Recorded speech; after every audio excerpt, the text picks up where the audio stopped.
श्रीरामांचा वनवास। अयोध्येचा राजा दशरथ याचे 4 राण्या आणि 4 पुत्र होते, राम, भरत, लक्ष्मण आणि शत्रुघ्न। राम हे सर्वात मोठे आणि सर्वांना प्रिय होते। राजा दशरथांनी रामांना राजगादी देण्याचा निर्णय घेतला।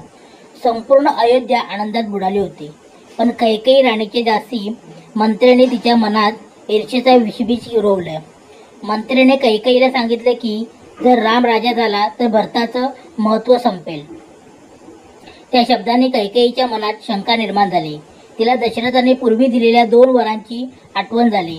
तिने एक वर मागितला, तिचा पुत्र भरत राजा व्हावा आणि दुसरा रामाला 14 वर्ष वनवासात पाठवावे।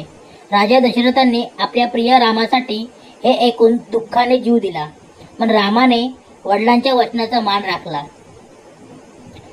रामाने कोणताही विरोध न करता वनवास स्वीकारला।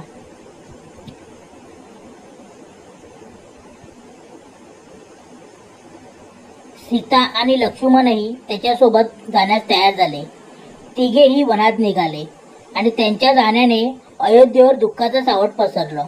अयोध्येतील लोक रडत होते, पण रामाने त्यांना समजावलं की धर्म आणि वचन पालन हे त्यांचे कर्तव्य आहे।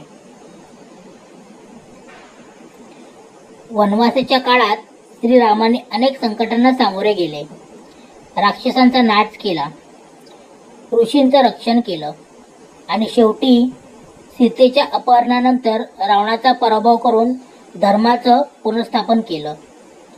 रामांचा वनवास ही फक्त शिक्षा नव्हती, तर तो धर्म, संयम आणि आदर्शाचं प्रतीक होतं।